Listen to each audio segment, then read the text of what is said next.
Bismillahirrahmanirrahim. Assalamualaikum warahmatullahi wabarakatuh. Alhamdulillahirabbil alamin. Nahmaduhu wa nasta'inu wa nastaghfiruh wa na'udzu billahi min syururi anfusina wa sayyi'atina a'malina.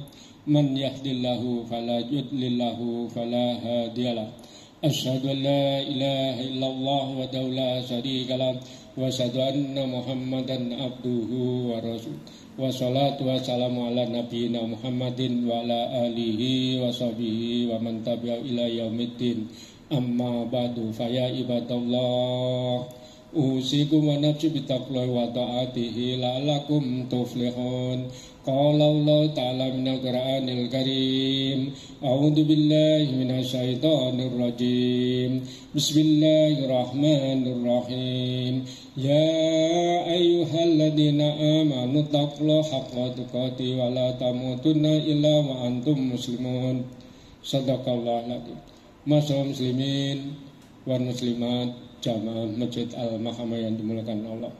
Mari kita senantiasa berpuji syukur kepada Allah Subhanahu wa taala yang telah memberikan kepada kita nikmat iman, nikmat Islam, serta nikmat sehat sehingga kita dapat melaksanakan salat tarawih berjamaah. Salat dan salam kita sampaikan pada junjungan kita Nabi besar Muhammad sallallahu alaihi wasallam, pada keluarganya, para sahabat, pada umatnya. Masyaallah muslimin wal muslimat jamaah Masjid Al-Mahkamah yang dimuliakan Allah. Pada kesempatan pada salat Isya kita mohon hasanah, yaitu mengambil tema nuzul Quran. Allah berfirman, Bismillahirrahmanirrahim.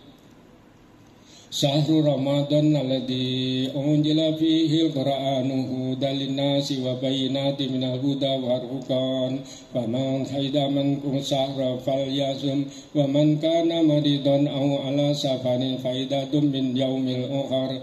Yuridu bikumul yusra wa la yuridu bikumul yusra. Jadi artinya Al-Quran diturunkan oleh Allah di bulan suci Ramadan sebagai pedoman hidup manusia, baik manusia itu masih di alam dunia, persiapan di alam akhirat maupun di alam barzah, itu sudah diinformasikan di Al-Quran. Kemudian Allah berfirman di surat Al-Jir ayat 9, Inna nazzalna dzikra wa inna lahafidun. Sesungguhnya Al-Quran kami yang menurunkan, kami yang jaga, dan kami yang memelihara. Kemudian Allah berfirman surat Al-Qamar ayat 17, walaqad yasanna Qur'ana lidzikri fahal min mudzakir. Jadi baca Al-Quran itu memang Allah diberi kemudahan sebagai peringatan atau pelajaran bagi orang yang mengambil pelajaran di Al-Quran. Kemudian Rasulullah bersabda berkaitan dengan Al-Quran, man qara'an harfan min kitabillahi balahu bihi hasanah wal hasanah bi amsalihha la aqulu alif lam mim harfun wal mim harfun wa mim harfun. Rasulullah bersabda, bacalah satu huruf Al-Quran, Allah akan kasih 10 kebaikan. Alif satu huruf, lam satu huruf, mim satu huruf. Jadi alif, lam, mim sudah 3, berarti sudah 30 kebaikan. Ini di bulan biasa. Di Ramadan dikalikan 10 lagi. Karena Allah berfirman di surat Al-An'am ayat 160, Allah berfirman, man jaa'a bil hasanati falahu asyru amsalihha wa man jaa'a bil hasanati wa la yujza illa mislaha min.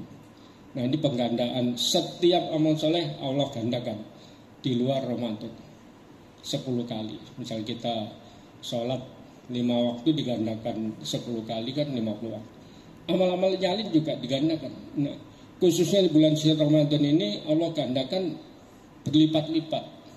Kalau kita baca Al-Quran itu satu hurufnya 100 kali lipat. Nah, bayangin, satu hurufnya 10 kali lipat kebaikan. Satu kebaikan dengan kebaikan yang lain itu jangan seperti ngitungnya kayak kita masih di dunia. 1, 2, 3, 10 sedikit. Nah, kalau di akhirat itu hitungan pakai ilmu arun, yaitu satu kebaikan dengan kebaikan yang lain itu perjalanan waktu 500 tahun. Baik, kalau kita misalnya setiap hari berinteraksi dengan Al-Quran aja. Misalnya sehari bisa 1 juz ya. Itu udah berapa juta huruf, berapa ratus kebaikan yang untuk diri kita. Memang sekarang belum kita rasakan. Karena Al-Quran ini Rasulullah bersabda kan, Iqra'ul Qur'ana fa inna ya'ti yaumal qiyamati syafi'an syafi'. Rasulullah bersabda, sesungguhnya Al-Quran itu nanti pada hari kiamat datang memberi syafaat kepada orang yang membaca. Nah, ini di sini kan penggandaan di samping penggandaan daripada bacaan-bacaan, Al-Quran ini juga bisa menolong kita nanti, baik masih di dunia kita dimuliakan, di alam kubur nanti Al-Quran juga sebagai penerangan kuburan kita. Terus di akhirat nanti Al-Quran bisa menjadi syafaat buat diri kita. Nah, makanya jejak dari Al-Quran itu kan misalnya turunnya di kota Mekah dan Yasrib. Kota Mekah pun dimuliakan jadi Mekah Mukarramah, terus kota Yasrib berubah namanya jadi Madinah Munawwarah. Nah, ini dari tempat turunnya aja Allah sudah muliakan. Kemudian malaikat yang membawa wahyu Al-Quran, malaikat Jibril juga dimuliakan menjadi Sayyidul Malaikat.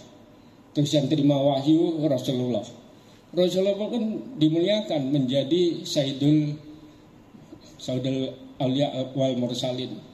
Semua yang berkenaan dengan Al-Quran itu Allah gandakan semua. Dan orang yang membaca juga dimuliakan. Kemudian Al-Quran turun pada malam hari Lailatul Qadar, lebih baik dari 1000 bulan. Itu kalau dikonversikan sekitar 83 tahun. Sedangkan umur kita belum tentu mencapai 83 tahun. Tapi saatnya kita mendapatkan Lailatul Qadar kan usia kita misalnya kurang dari 83, tapi amal kebaikan 83 tahun.